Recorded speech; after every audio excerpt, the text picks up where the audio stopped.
হাসপাতালে আসলেই বোঝা যায় যে কত রুগী আছে। দেখেন এত সকালবেলা আসছি তারপরও গাড়ি, গাড়ি, গাড়ি এগুলা তো সবই রুগী, তাই না?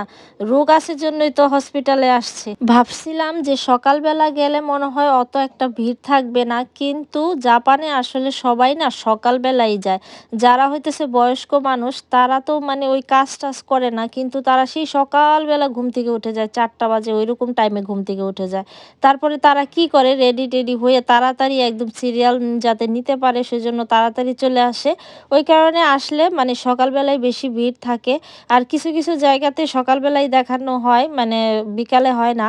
তো এই কারণে কারণ আমি যখন প্রেগনেন্সির সময় এখানেই আমি দেখাইতাম। তো মানে আমি বিকালে আসতাম তো সেই সময় তেমন একটা আরকি ভিড় ছিল না। এখানে দেইখা অবশ্য আপনাদের মনে হইতে পারে যে কই তেমন কোনো ভিড় না। আসলে ভিড়টা অন্য জায়গায় যেখানে ব্লাড দেওয়া হয় আর যেখানে হচ্ছে গিয়ে মানে পেমেন্ট করা হয় সেইসব দিকে। আর দেখেন এই লোকটা উনি হয়তোবা এখানে ভর্তি আছে। দেখেন কি যে অবস্থা মানে স্যালাইন নিয়েই ঘুরতাছে। আমারও এরকম আরকি অভিজ্ঞতা আছে। আমিও এরকম করেছি অনেক। আর এইখানে দেখেন জাপানের সিস্টেমটা দেখেন কত সুন্দর। মানে এখানে তো যেইখানেই যা কিছু করবেন সবকিছুতেই আরকি একটা করে কার্ড থাকে। মানে আপনি যেই হসপিটালেই দেখান না কেন বা যেকোনো মানে শপিং মল-টল সবকিছুতে একটা করে কার্ড থাকে। তো ওদের যে কার্ডটা ওইখানে পাঞ্চ করার পরে একটা হচ্ছে মোবাইলের মতো জিনিস আসবে। আর এইটার মধ্যে ইন ডিটেইল সবকিছু দেওয়া আছে পৃথু মৃদুর। মানে ওরা যে এইখানে জন্মগ্রহণ করছে সেই থেকে শুরু করে ওরা কি, কি মানে প্রবলেম হইছে, কতবার ডাক্তার দেখানো হইছে বা কি ট্রিটমেন্ট হইছে সবকিছু এখানে আরকি দেওয়া আছে। তো এইটা নিয়ে শুধু খালি ওইখানে আরকি জমা দিলেই হবে কাগজটা। তো এরকম করে ফাইলও রাখা আছে। সবাই এরকম করে একটা করে ফাইল নেয়। আবার কিন্তু এগুলা যাওয়ার সময় এভাবে রেখে যায়। তো এইরকম সিস্টেম হইলে কিন্তু ভালো হয় যে মানে সিরিয়াল আরকি বুঝা যায় যে কে কত মানে ২ নাম্বারি করারই নাই যে আমার পরে কে বা ওর পরে কে ওই টাইপের কোনো আরকি নাই যে আপনি যখন সিরিয়াল তখনই আপনি দেখাইতে হবে। তো এই কারণে আরকি এই জিনিসগুলা হইলে অনেক বেশি ভালো হয়।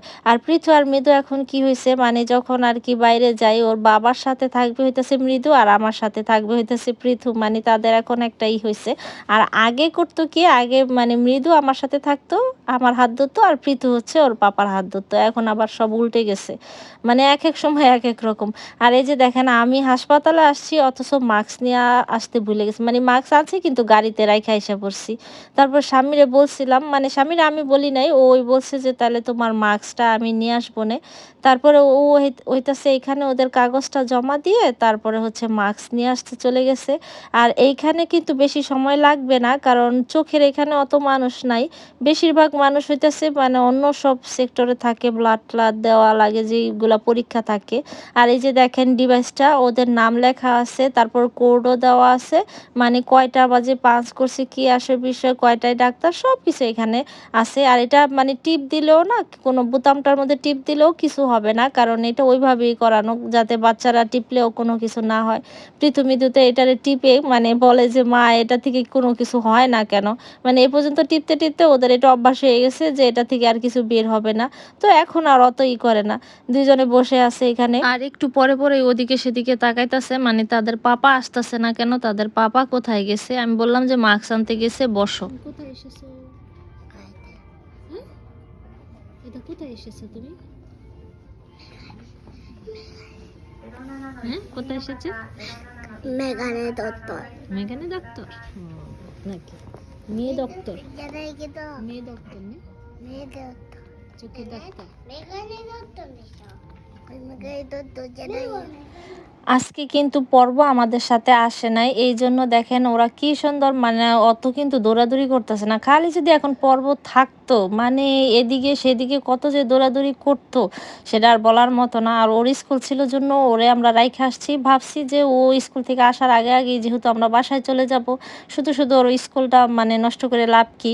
তো এইজন্য ওর স্কুলে পাঠাই দিছি। আর এই যে দেখেন স্বামী আমারে মাস্ক তো নিয়ে আইছে আবার হচ্ছে আমার হ্যান্ড ক্রিমটা নিয়ে আইছে। মানে এইরকম যদি না হয় তাইলে কি হয় বলেন? মানে কথা বলার আগেই যদি স্বামীরা বুঝতে পারে তাইলে তো আর কোনো সমস্যাই হয় না, ঠিক না? তো এই যে প্রথমে তো ডাক চলে আসছে আর এখন হইতাছে ওদেরকে আর কি চেক আপ করতেছে যে মানে কতটুক কি পাওয়ার বাড়লো কিনা। তো এখন মৃদুকে আর কি দেখতেছিল। আরেকটা খালি হলে তারপর আবার পৃথুকে দেখবে। তো এরকম দেখানো হইতেছিল যে মানে ও যেরকম করবে ওর হাতে যেটা দিছে ও মানে সেরকম যদি করতে পারে তাইলে আর কি বোঝা যাবে যে ও দেখতে পাইতেছে ঠিকমতো। তো মৃদু আর কি মোটামুটি আজকে মানে ভালোই আর কি মানে রেসপন্স করছে এর আগের তুলনায়। কারণ এর আগে না মানে পৃথুর পাওয়ারটা একটু বেশি ছিল মৃদুর তুলনায়। তো এইবার হইছে কি মৃদুর পাওয়ারটা বেড়ে গেছে পৃথুর তুলনায়। কারণ পৃথু কি করছে সে হইতাছে চশমার উপর দিয়ে তাকাইতো যার কারণে ওর পাওয়ার এবার একটা বেশি বাড়ে নাই।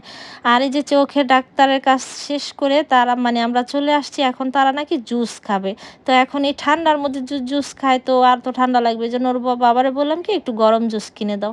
আর এই যে ওর বাবা প্রতি বছর এই লটারি ধরে মানে বছরের শেষে ডিসেম্বরে এই লটারিটা আর কি হয় জাম্বু লটো বলে। এইটা মানে অনেক টাকা আর কি পাওয়া যায় ১০ কোটি টাকার মতো না কি জানি আমি ঠিক জানি না। যাই হোক তো এই মানে এটা সে প্রতিবারই ধরে কিন্তু একবারও কোনো কিছু পায় না। আমি বারবার বলি যে তুমি ধইরো না কিছু পাইবা না।